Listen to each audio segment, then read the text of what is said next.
दोस्तों, मेरा नाम है कुमकुम बिनवाल।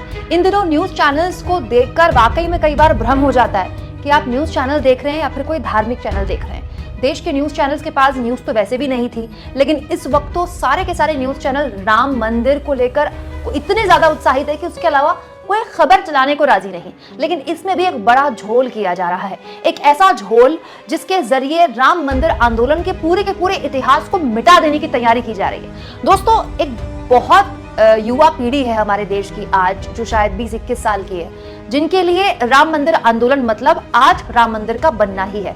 लेकिन जो थोड़ी बहुत भी किताब पढ़ते लिखते हैं, वो समझते हैं, वो जानते हैं कि 90 के दशक में लालकृष्ण आडवाणी, मुरली मनोहर जोशी, उमा भारती और खास तौर पर विनय कटियार जैसे कई संघ, बजरंग दल और बीजेपी के ऐसे नेता थे जिन्होंने राम मंदिर आंदोलन की नींव डाली, जिसकी फसल आज पीएम मोदी काट रहे हैं। लेकिन पीएम मोदी को जिस तरह से तमाम न्यूज चैनल्स श्रेय दे रहे हैं, इस पर लगता है कि विनय कटियार ने जो बात बोली है वो एक कटाक्ष के तौर पर है। ये मैं इसीलिए कह रही हूं क्योंकि विनय कटियार ने इंडियन एक्सप्रेस को एक इंटरव्यू दिया है जिसमें जो बातें उन्होंने बोली हैं वो सुनने लायक है। लेकिन उससे पहले मैं चाहती हूँ न्यूज 18 इंडिया, मुकेश अंबानी के चैनल का, इस शो का नाम आप गौर से देखें। ये पूरी की पूरी कहानी ऐसे शो से ही शुरू होती है।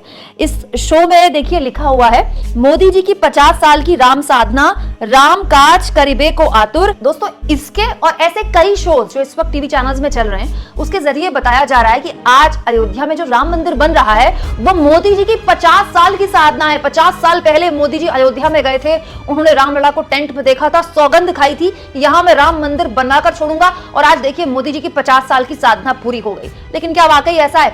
इसे लेकर विनय कटियार ने जो बात बोली है वो सुनने लायक है। विनय कटियार ने तफसील से इंडियन एक्सप्रेस में जो इंटरव्यू दिया है उसमें उन्होंने न केवल लालकृष्ण आडवाणी जैसे बड़े नेताओं को, बीजेपी के संस्थापक नेताओं को पूरा श्रेय दिया है राम मंदिर आंदोलन का, बल्कि सीना ठोक कर कहा है, हां मैंने ढांचा गिराया। दोस्तों, विनय कटियार ने तफसील से इस इंटरव्यू में बात करते हुए कहा है, मैंने ही आंदोलन शुरू किया और अन्य लोगों को भी इससे जोड़ा। मैं एक आंदोलनकारी नेता हूं और उन लोगों में से एक हूं जिन्होंने आंदोलन की नींव रखी। बाद में और भी लोग जुड़ गए। अब मंदिर का निर्माण कार्य चल रहा है, यह आगे बढ़ेगा और मंदिर जल्द ही बनकर तैयार होगा।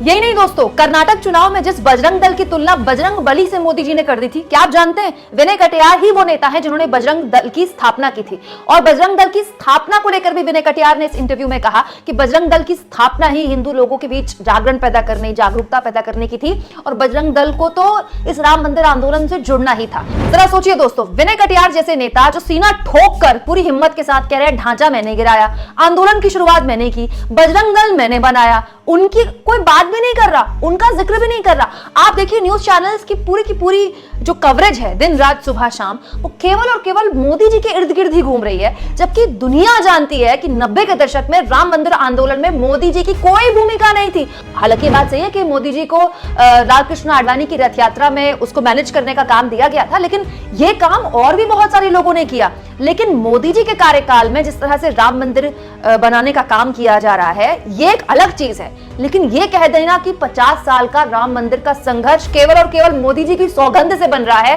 विनय कटियार, उमा भारती, यहां तक कि बीजेपी के संस्थापक लालकृष्ण आडवाणी, जिनको इनविटेशन देने के लिए भी राम मंदिर ट्रस्ट ने देर कर दी और ये कह दिया कि वो ना ही आए तो अच्छा है, बाद में बड़ी मुश्किल से उनको इनविटेशन दिया गया, न्योता दिया गया इस मंदिर के प्राण प्रतिष्ठा के कार्यक्रम में, उनका कोई जिक्र तक नहीं कर रहा। मतलब आप सोचिए, जिन लोगों ने आंदोलन की नींव रखी, जिन्होंने आंदोलन के बीज एक तरह से डाले, जिन्होंने आंदोलन को हवा दी, जिन्होंने 20 साल आंदोलन के लिए संघर्ष किया, उनकी कोई बात नहीं कर रहा। और आज जिनके कार्यकाल में मंदिर बन रहा है, लोगों के हिसाब से, न्यूज चैनल्स के हिसाब से वो केवल और केवल मोदी जी की 50 साल की सौगंध की वजह से बन रहा है। दोस्तों, राम मंदिर बन रहा है सुप्रीम कोर्ट के आदेश के बाद। राम मंदिर बना रहा है राम मंदिर ट्रस्ट, जिसमें पैसा किसका लगा है? असंख्य हिंदू जो कि भारत में रहते हैं, विदेश में रहते हैं, उन्होंने जो चंदा दिया है।